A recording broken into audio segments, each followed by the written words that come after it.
There are lots of options on the table. There's no perfect option. There's no option which is just everyone's going to be better off, it's really easy to implement, there are no costs. All the different systems have different costs and benefits. So the important thing is to think about what are the different costs, what are the benefits, who are the winners, who are the losers. And again, that can be within a country. There'll be some individuals that are winners because they get more income, some that are losers. In thinking about that particular trade-off, we should think about the tax system as a whole and not just corporation tax, because obviously that's just one part of it. Internationally, there are also going to be winners and losers. So some countries would do better under some systems than other systems in terms of how much revenue they raise. And there's two reasons you might care about that. One is because you just might care about who the winners and the losers are. So you might care that the UK is a relative winner or a relative loser. It also matters for thinking about politically what's likely to happen. So if you've got some big, powerful countries that are going to be big losers, that probably isn't a system that's going to get through. So you think about the winners and losers for both of those reasons. The reality is that in the short run, we will carry on trying to patch up the current system. So we'll take forward the recommendations of the OECD's base erosion and profit shifting project, try to reduce avoidance opportunities in the current system. I think looking forward, what we should do ideally is look at alternative systems. I think there are a couple of reasons you want to look at alternatives. One is just because, as we've seen, there are lots of avoidance opportunities in the current system.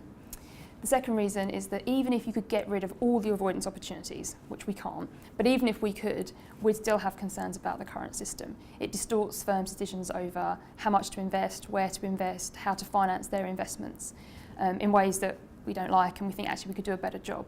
So ideally in the long run we would try to remove those distortions and do a better job. That could look like changing the current system a little bit, or it could look like a radical rethink of how we do corporate tax, and ideally that's the kind of debate we're going to see going forward. Broadly you can put the alternatives into sort of four camps. So one is just, as I said, keep the current corporate tax and try and patch it up as best we can. The second is just to scrap corporate tax altogether. Now that may not be as wacky as it sounds, because corporation tax is handed over by companies, but the burden of corporation tax isn't necessarily on shareholders. It can also be on workers in the form of lower wages and on consumers in the form of higher prices. And if what you really think you're doing with a corporate tax is taxing workers, then you might want to just do that directly and more efficiently than through the corporate tax. So the second option is just to scrap the corporate tax. The third option is to keep a corporate tax that's based on trying to identify the location of the source of profits. So our system does that.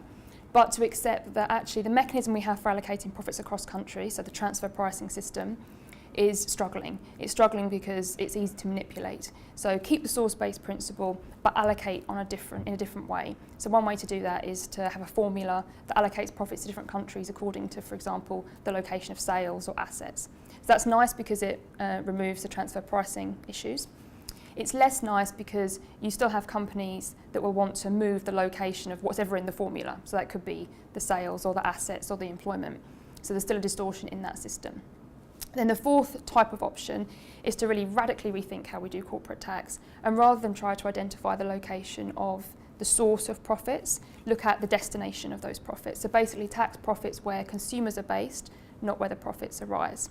So the really nice thing about that system is that once you get away from the source principle, we think that consumers are less mobile than profits. So there's less distortion to production because firms won't have an incentive to move their production because their tax rate won't change.